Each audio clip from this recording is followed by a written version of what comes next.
एक समय की बात है जब एक बस्ती में एक ऐसा घर था जिसमें कभी ना तो कोई बाहर आता दिखता और ना अंदर जाता, पर हमेशा उस घर के किचन से अच्छी अच्छी खुशबू आती थी। उसी घर के सामने एक परिवार रहता था जिसमें 4 बच्चे और उनकी दीदी रहते थे। वो लोग बड़े ही गरीब थे। उनकी दीदी उन बच्चों के लिए भीख मांगकर खाने को लेकर आती थी, तब जाकर वो अपना पेट भर पाते थे, पर कभी कभी तो उनको भूखा भी सोना पड़ता था। एक दिन ऐसा ही हुआ जब उन बच्चों की दीदी रात तक घर नहीं लौटी और बच्चे भूख से बिलख रहे थे। अभी तक दीदी नहीं आई, आज तो हम सुबह से भूखे हैं। हाँ भाई, और ऊपर से ये सामने वाले किचन से इतनी अच्छी खुशबू भी आ रही है। वो तो हमेशा ही आती है, पर खुशबू से थोड़ी हमारा पेट भरेगा।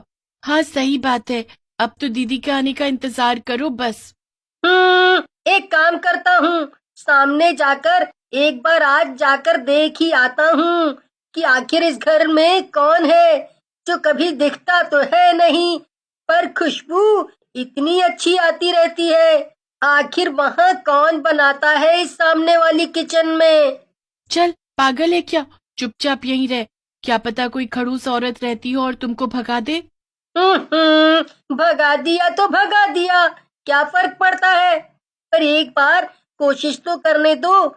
सोचो, अगर उन्होंने कुछ खाने को दे दिया तो दीदी तो हमेशा वही रोटी सब्जी देती है। क्या पता आज कुछ बढ़िया सा खाने को मिल जाए।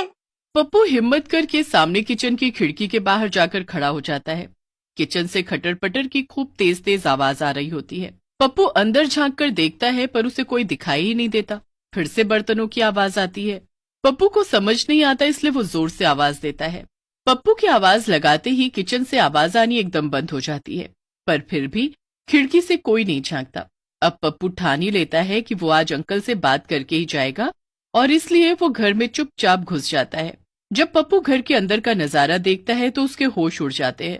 वहां तो ऐसा लग रहा था जैसे मानो सालों से वहां कोई आया भी ना हो। अरे, ये घर कितना अजीब है, यहाँ कोई रहता भी है।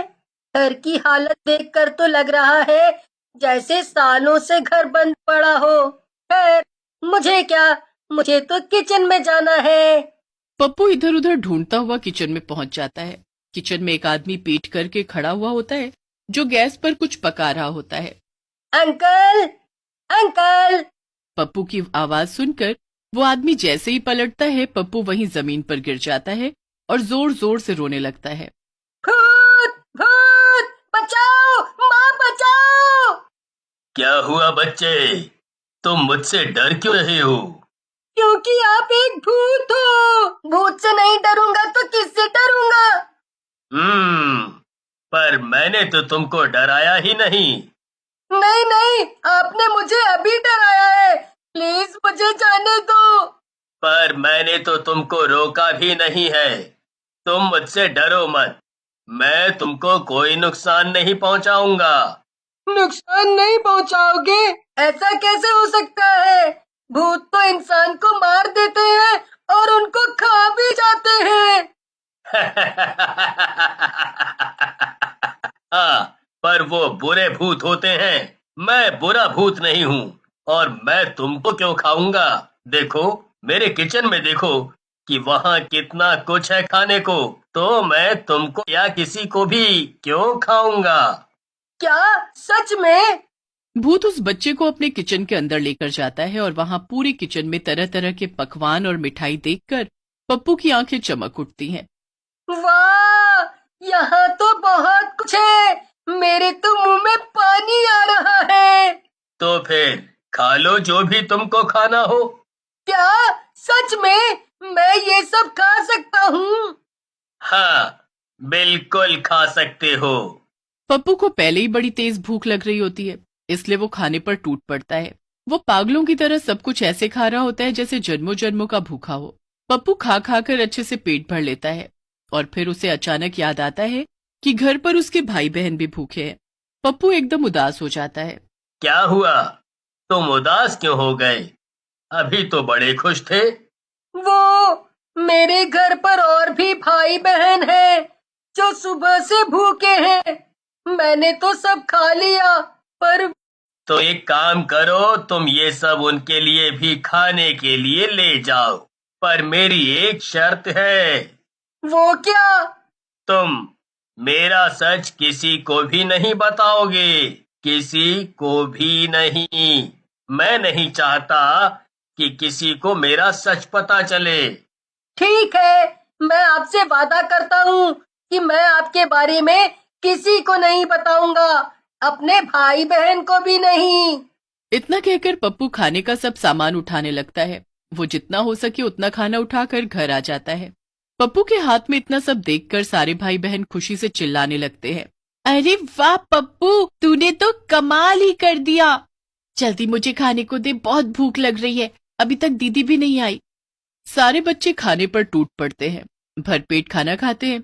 एक बात बता पप्पू, उन अंकल ने तुझे ये सब खाने को कैसे दे दिया? अरे वो अंकल ना बहुत ही अच्छे हैं। वो पहले मुझे किचन में ले गए और फिर वहाँ ये सब देखकर मैं तो हैरान रह गया।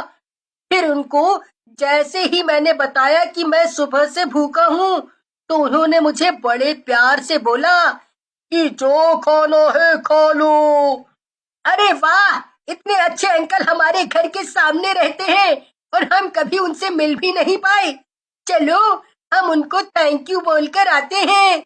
नहीं नहीं, बिल्कुल नहीं, वहाँ कोई मत जाना, समझे? अरे पर क्यों?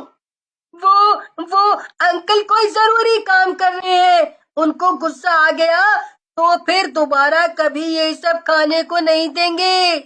नहीं नहीं, फिर वहाँ कोई नहीं जाएगा। अब बहुत रात में बच्चों की बड़ी दीदी घर आती है और घर में इतना सब देखकर बड़ी हैरान होती है। फिर पप्पू उनको सारी कहानी सुनाता है। दीदी बड़ी खुश हो जाती है और वो भी मजे से खाना खाती है। अब अगले दिन जब बच्चों की दीदी फिर से भीख मांगने जा रही होती है तो पप्पू उनको रोक लेता है। अरे भीख नहीं मांगूंगी तो तुम सबका पेट कैसे भरेगा? पप्पू इतनी जिद करता है कि उसकी दीदी उस दिन कहीं नहीं जाती और घर ही रुक जाती है। दिन में बच्चे रात का बचा हुआ खाना ही खा लेते हैं, पर फिर शाम होने लगती है। दिन में तो हमने पेट भर लिया, पर अब बता हम रात को क्या खाएंगे? आप चिंता मत करो, वो सामने अंकल है ना, मैं उनके घर जा रहा हूँ और वहाँ से ढेर सारा खाना ले आऊंगा। ये बोलकर पप्पू जल्दी से भागता है और भूतिया किचन की खिड़की पर खड़ा होकर आवाज देने लगता है। पप्पू की आवाज सुनकर भूत खिड़की पर आकर खड़ा हो जाता है। आ गए तुम? जी भूत अंकल, मैं आ गया। घर पर सब भूखे बैठे हैं, मैंने आज दीदी को जाने ही नहीं दिया, बोला कि मैं खाना ले आऊंगा। ये तो तुमने बिल्कुल सही किया। इस भूतिया किचन में कभी भी खाना खत्म ही नहीं होता। मुझे खाना बनाना बहुत पसंद है, इसीलिए तुम कभी भी आकर इस भूतिया किचन से खाना ले जा सकते हो। ठीक है भूत अंकल, पर क्या मैं आपसे एक बात पूछूं? हाँ बेटा, पूछो। आप भूत कैसे बन गए? अरे बस ये भी एक कहानी है। मैं मरने से पहले एक बहुत बड़े होटल में शेफ हुआ करता था, पर एक दिन होटल में आग लग गई और मैं मर गया। मेरा हमेशा से सपना था कि मैं अपना रेस्टोरेंट खोलूं, जिसमें हफ्ते में एक दिन मैं गरीब लोगों को मुफ्त में खाना खिलाऊं, पर सब सपना ही रह गया। ये तो बड़े दुख की बात है। भूत फिर अपने भूतिया किचन से पप्पू को ढेर सारा खाना दे देता है, जिसे लेकर वो घर आ जाता है और सब भाई बहन मिलकर भरपेट खाना खाते हैं और सो जाते हैं। फिर एक दिन पप्पू की तबीयत बहुत ज्यादा खराब हो जाती है, उसे बहुत तेज बुखार हो जाता है। पप्पू को तो तेज बुखार है, वो अभी तक सो रहा है। एक काम करो, तुम में से कोई और जाकर खाना ले आओ। एक काम करती हूँ दीदी, मैं जाकर खाना ले आती हूँ। ठीक है, तुम चली जाओ और राजू को साथ ले जाओ। पिंकी और राजू सामने वाले घर में घुस जाते हैं और घर की हालत देख उनकी आंखें भी फटी की फटी रह जाती हैं। ये कैसा डरावना घर है, चलो यहाँ से। दोनों भाई बहन वापस घर आने ही लगते हैं कि तभी उन्हें पीछे से भूत की आवाज आती है। राजू और पिंकी जैसे ही पीछे मुड़ते हैं वैसे ही वो चीखना शुरू कर देते हैं, भूत भूत भूत, भागो यहाँ से जल्दी। भूत फिर उन दोनों को पूरी कहानी बताता है। भूत को पप्पू के बारे में सुनकर बड़ा दुख लगता है। वो उन बच्चों की मदद करने की सोचता है और फिर सब बच्चों को उसी घर में बुलाता है।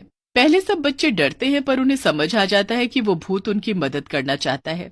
भूत उन बच्चों की दीदी को सारी डिश बनाना सिखा देता है जो बड़े